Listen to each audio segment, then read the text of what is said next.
어떤 일이라 해도 사랑하는 마음 하나 그 안에 담을 수 있다면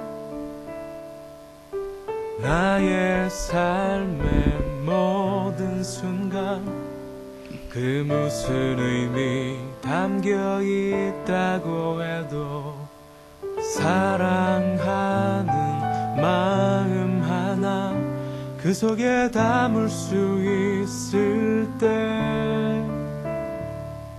사랑의 마음은 신비한 바람처럼 우리에게 불어와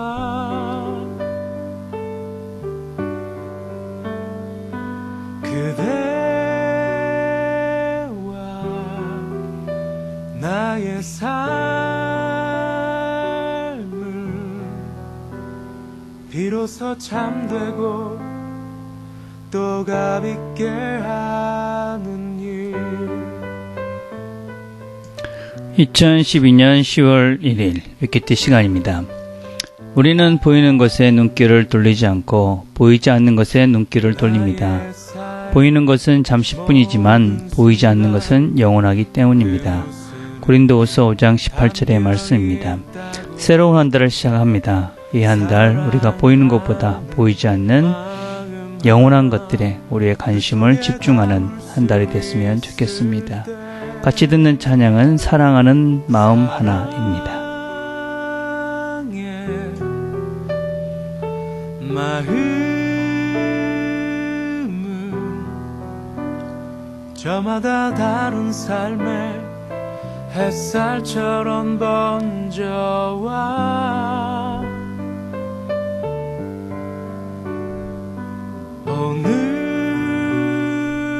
오늘과 또 내일을 참으로 아름답고 의미 있게 하는 일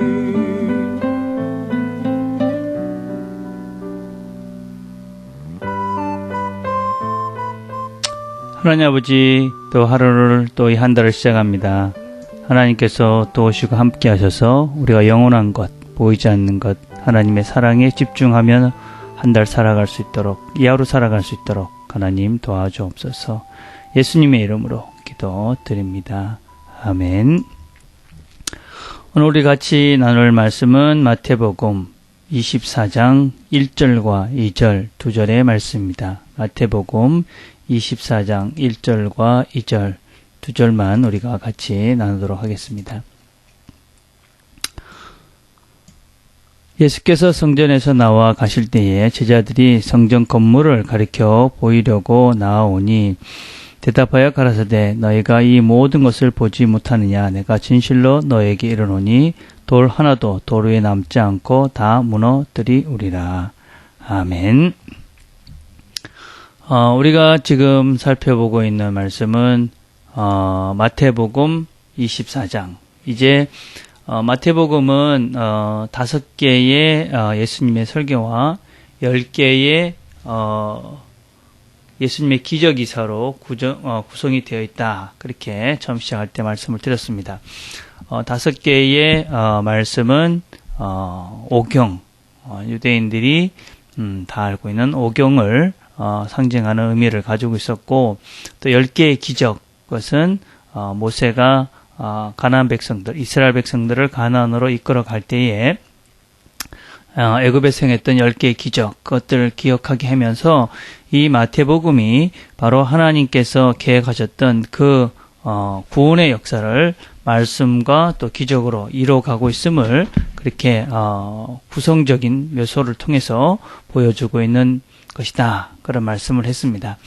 오늘 이제 이 24장부터 시작되는 내용들은 이 예수님께서 이제 마지막 이 마태복음의 설교이기도 하고, 또 마지막 때에 어떤 일이 일어날 것이고, 또 어떻게 이 교회가, 하나님의 백성들이 살아야 될까 하는 것들을 이야기하고 있는 부분입니다. 그래서 먼저 이 마지막 때에 어떤 징조들이 나올 것인가 하는 내용들이 24장 1절부터 36절까지 나오고, 그리고 그 다음 종말을 앞둔 교회가 어떻게 이 종말을 마지막을 준비해야 되는가 하는 것들, 또 어떻게 정신을 차리고 바르게 살아야 되는가 하는 내용들을 다루고 있는 것이 24장 37절부터 25장 46절까지의 내용입니다.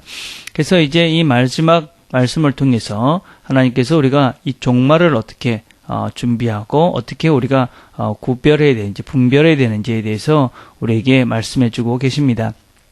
우리가 늘 이 종말이라는 것을 이야기할 때가 되면 많은 사람들이 막연한 두려움과 특별히 또 잘못된 생각으로 인해서 그것을 이 땅의 것들은 뭔가 포기하고 또 영원한 죽어서 가는 그 세상만 준비해야 되는 것 같이 그렇게 생각을 하는 사람들이 종종 있는데, 사실은 종말은 믿는 자들에게는 복된 소식입니다. 특별히 우리가 이 마태복음을 처음 읽어 있었던 그 독자들, 그 사람들은 이제 외부로부터는 로마와 또 이 권력자들의 힘듦, 그런 박해를 받고 있었고, 내부적으로는 유대인 내에서는 유대 율법자들을 통해서 또 많은 어려움을 겪고 있었습니다.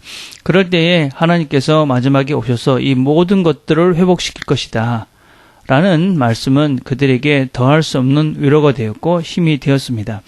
우리가 이 땅을 사는 그리스도인에게도 마찬가지입니다. 종말은 결코 우리에게 뭔가 힘들고 고통스럽고, 그리고 또 우리가 두려워할 그런 시간이 아니라 우리의 아픔과 우리의 고통과 우리가 하나님 앞에서 겪었던 많은 아쉬움과 또 그런 마음 아픔들을 하나님께 내려놓고, 또 하나님은 우리의 그런 어려움과 아픔들을 다 회복시켜 주시는 그 시간이 바로 종말의 시간이기 때문에 우리 그리스도인들에게서 이 종말은 어떤 면에서 소망하고 기대해야 되는 그런 시간이지, 우리가 무엇을 낙심하고 낭망하면서 두려워하면서 마지못해 대한, 아니면은 그것을 어떻게든지 피해야 되는 상은 아니다 하는 것을 우리가 기억해야만 합니다.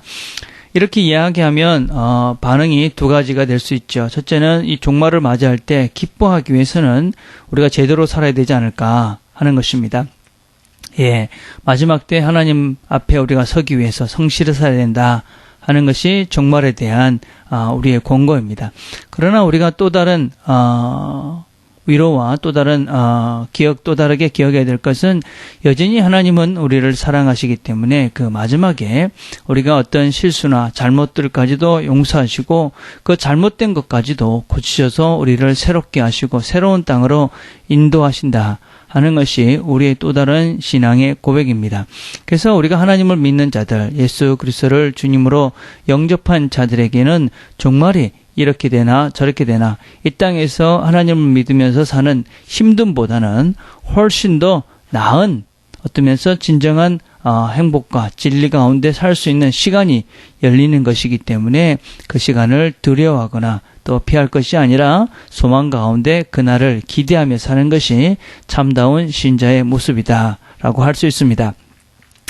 오늘은 그 종말 설교를 하시면서 서론적인 이야기로 이 성전 건물, 이것의 완전한 패망을 주님께서 예언하고 계십니다.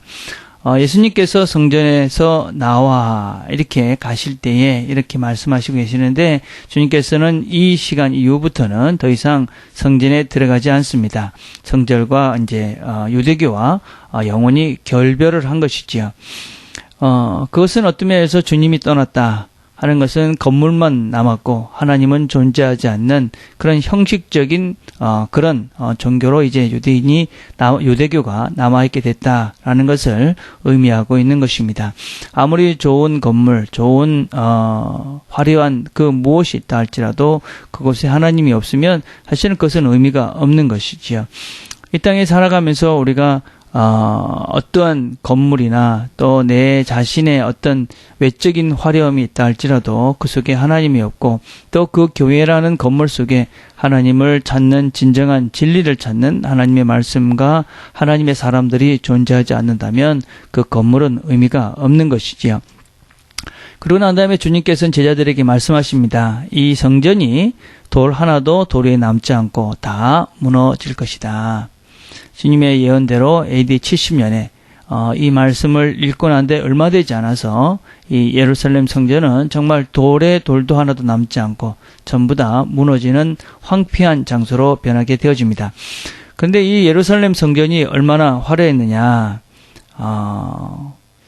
그 당시에 이 초대 교회 시대에 살았던 사람들은 성전의 건축 양식을 보지 못한 사람은 화려한 건축물을 보지 못한 사람이다. 그렇게 말할 정도로 이 성전의 건축물은 화려하고 아름답고 정말 대단했던 건물이라고 이야기를 합니다. 헤롯 대왕이 유대인들의 관심을 사기 위해서 거진 60년에 걸쳐서 이 성전을 건축합니다. 그래서 외부의 벽은 다 금색으로 칠했고 내부에는 백양석과 또 대리석으로 모든 것들을 만들었기 때문에 그 어느 것보다도 화려하고 웅장하고 대단했다. 그렇게 이야기를 합니다. 특별히 왜 이 성전이 돌에 돌도 남지 않고 다 무너졌느냐.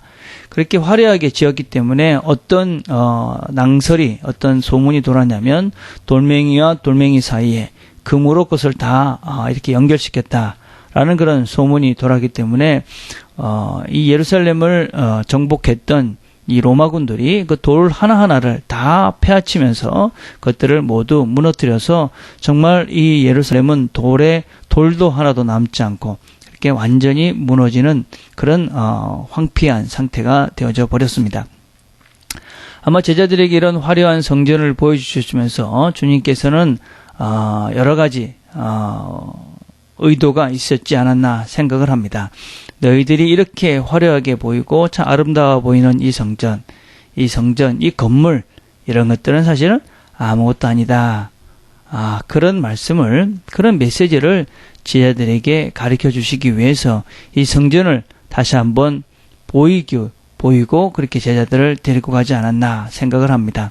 나중에 이거를 기록했던 제자들은 아마 이 생각이 났을 것이 분명합니다.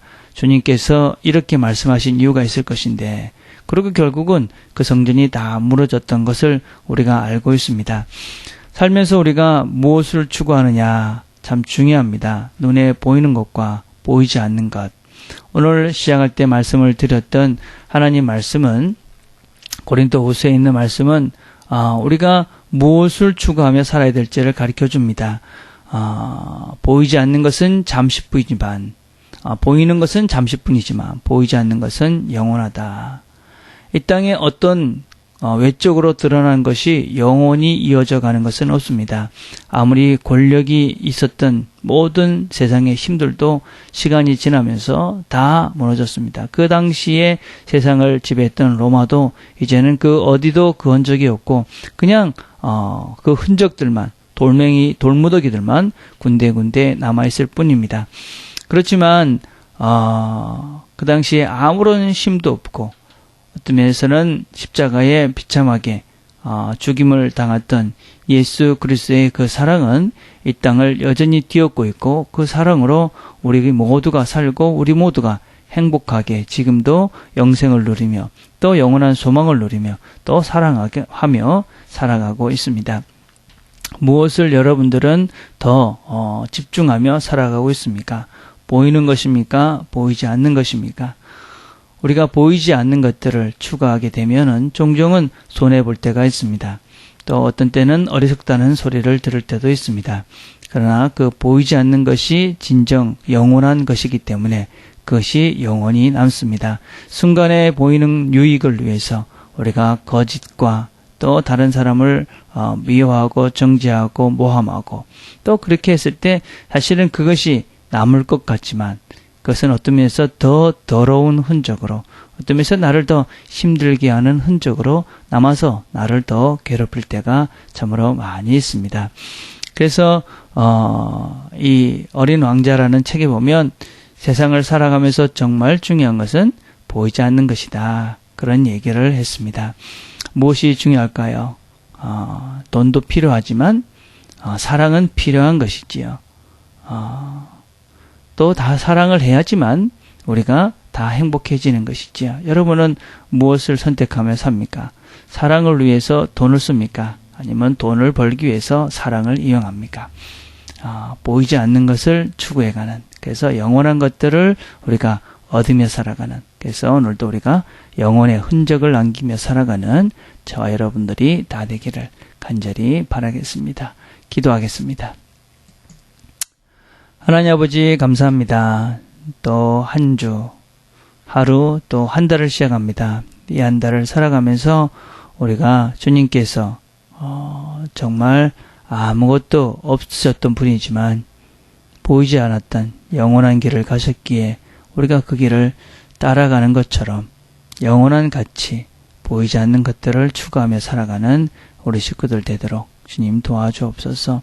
이 땅에 살아가면서 필요한 것들도 있습니다. 그렇지만 그것 때문에 영원한 것들, 더 중요한 것을 놓치지 아니하도록 하나님 도와주시옵소서.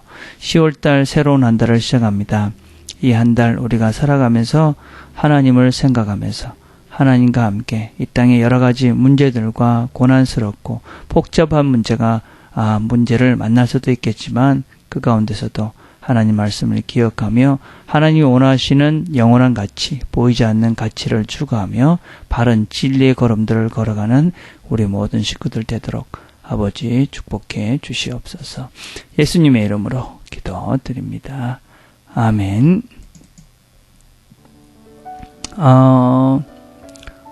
10월 달이 시작됐습니다. 이 한 달 여러분이 가지고 있는 계획은 어떤 것입니까? 무엇을 이 한 달에 이루고 싶습니까?